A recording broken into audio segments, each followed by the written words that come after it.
বাংলাদেশে যদি আওয়ামী লীগ আবার রাজনীতিতে ফিরে আসে তার জন্য জামাত দায়ী হবে। বাংলাদেশে যদি আওয়ামী লীগ আবার ফিরে আসে তাহলে এর জন্য জামাত দায়ী হবে। জামাত ইসলামী গোপনে আওয়ামী লীগের সাথে যোগাযোগ করছে বলে অভিযোগ করেছেন বিএনপির জাতীয় নির্বাহী কমিটির সদস্য ও সাবেক এমপি আলী নেওয়াজ মাহমুদ খৈয়ম। তিনি বলেন, 5 আগস্টের আগে যারা ছাত্রলীগ করত তারা এখন শিবির করে।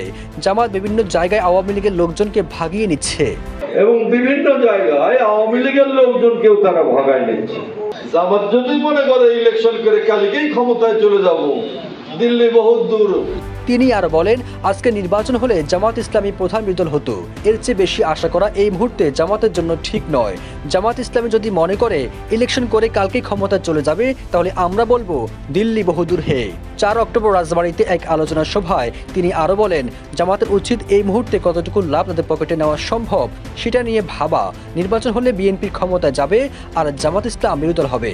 এর চেয়ে বেশি যদি জামাত চায় তাহলে বাংলাদেশে যে সংকট তৈরি হবে তার দায় জামাতকে নিতে হবে। ওয়ালটন এখন দেশের সীমানা পেরিয়ে পৌঁছে গিয়েছে 50টিরও বেশি দেশে। ওয়ালটন, ঘরে ঘরে বিশ্বজুড়ে।